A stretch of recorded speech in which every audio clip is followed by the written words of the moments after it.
Hi, this is Helen with a short film about roles and confirmation practices. So let's start with why. Why is it important to be able to clearly describe your roles and your accountabilities?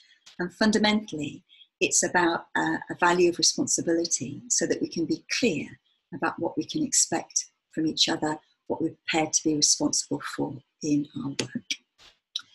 And how can we do this? So one way to do it is to first of all spend time reflecting on what you're currently doing and using that to identify very specific roles. Then share them with the rest of the team and then collectively adjust them so that there's no overlap and you can feel confident that you've described them as clearly as possible. So let me give you a couple of examples. So this is from the book Holacracy, which is where our understanding of roles has come from. And this example from the book is actually from Holacracy 1, the organisation. And the role is social media butterfly. And the checklist, which is what the person is accountable for and will have metrics for, is around pollinating the web with holacracy. This is a very flowery way of describing it. The domains, so this person's role, Oliver, his domain, what he has control over is all of Holacracy 1's social media accounts.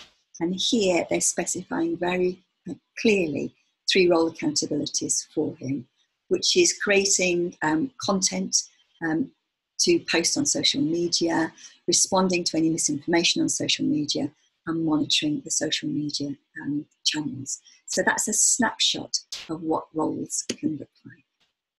So in our description of roles, there are 5 different things that we've been exploring. One is the overall purpose of the role. And this is really answering the why question. Why does this role exist? So clarity of the overall purpose.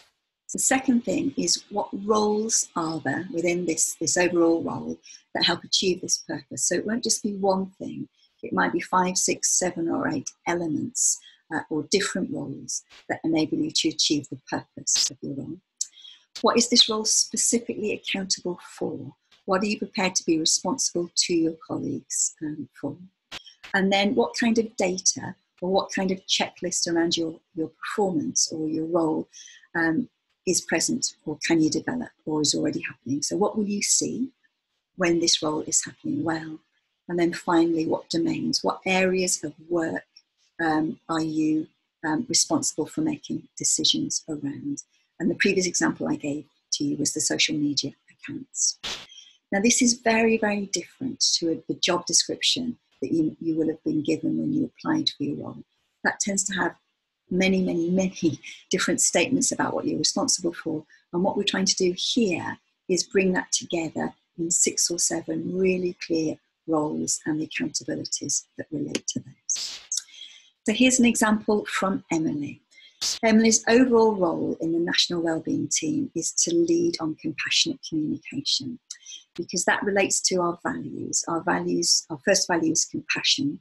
And for us to fully embrace and live our value, we've got to have ways of communicating with compassion and negotiating conflict in our day-to-day work, both with each other and the people we support and serve. So the overall purpose of Emily's role is to be responsible for our colleagues developing and using compassionate communication skills. And a subsection of her role to achieve that is she's the trainer in compassionate communication. Now that's not the entirety of her role, but that's one of the elements of her role to achieve the purpose. What she's accountable for in the role of being a trainer in compassionate communication is making sure that new team members receive training in compassionate communication within induction.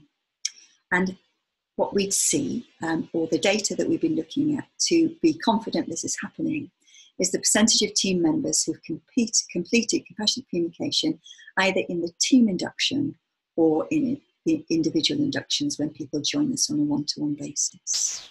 And the domains, what Emily has control over in our work, is the induction process, and she shares that with Ben and Michelle, who also share responsibilities for induction. And me, one of my roles, well, my overall role is around strategy, innovation and communication. So that's my role within the national team and wellbeing teams. The purpose for this role is I'm responsible for national and international presence, our overall strategy and innovation. And one of my roles to achieve that is that of a spokesperson. My accountabilities around being a spokesperson is that I'm responsible for finding opportunities for us to share what we're doing at events. And the data or checklist that relate to this is I'm responsible for identifying the most relevant speaking opportunities for myself or the national team.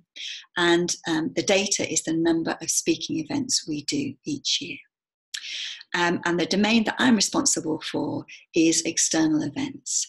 And what that means is that I am trusted to make decisions about what external events that we should participate in or speak at. And I don't have to ask anybody's advice around that. It means that I am trusted to make decisions in that area. So those are examples of the roles and the headings that you might want to have to describe your roles in the specific roles that you've got within the organisation, getting clarity about them and for people, your colleagues, to know what they can expect from you.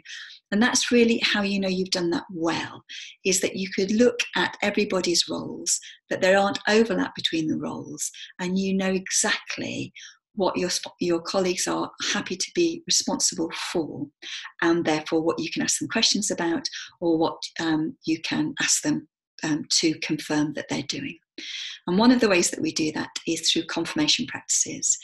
And these are practices that we do individually and are coached to do with a colleague, that might be a buddy, and that we share within team meetings as well. So let me give you a few examples of that.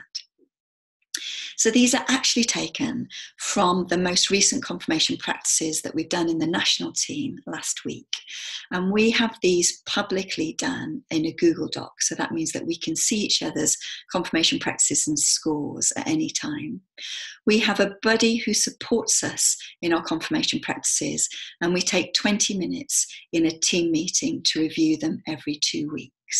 So we expect that we come to our team meetings having completed our confirmation practices, and then we'll review them with our buddy, and then we'll post what we're going to do as a result of our confirmation practices, again publicly, but in our Slack channel. So Emily's confirmation practice statement, as you'll see, directly relates to her role, is that colleagues and teams are using compassionate communication skillfully, effectively, and as routine. And Emily developed that statement from her role. And that includes wellbeing leaders are trained and supported to use compassionate communication effectively, and we sign them off as competent. The checklist areas are what Emily's committing to doing weekly and monthly. There aren't, for this particular role, any specific data and observations that we can pay attention to. Emily last week rated herself as 3, and these are the reasons that she gave herself for 3. And this was one of the lower scores out of her different confirmation practices, and this is what she decided to do as a result of this over the next 2 weeks. And if I was the person working with Emily on this, and I was actually last week, it would be asking Emily how she'd got on with the checklist. So saying, what weekly scenario did you do on Wednesday, and how did that go, and how did people respond to it? Are you doing any individual coaching with colleagues? How many people are you doing that for? So the checklist area of the sort of the weekly or monthly practices give me opportunities about what Emily is saying she's going to be delivering in her confirmation practices, and that's the conversation that we can have. So here's 2 from my examples, again, from last week on the Slack document. And the second one is the one that I've just mentioned in the role, that we're speaking and presenting at relevant events and sharing our learning through articles, podcasts and publications. So the checklist area is the monthly average of presentations we're doing at relevant events, and the podcast one relates to another area of my role. So data and observations is the number of speaking engagements this year. I gave myself last week 4 around this. And as you can see here, I am doing a record of the events that I'm speaking at. And these are averaging 2 a month. Some months it's lower, July. There aren't many events that happen in July. And some months, like last month, are higher with 3. Emily was my buddy talking about confirmation practices last week. And she gave an example I gave earlier is that she challenged me on one of my scores, thinking it was too low on the basis of the data and observations that I'd listed, and we increased that one from 3 to 4, and this one she thought was accurate at 4.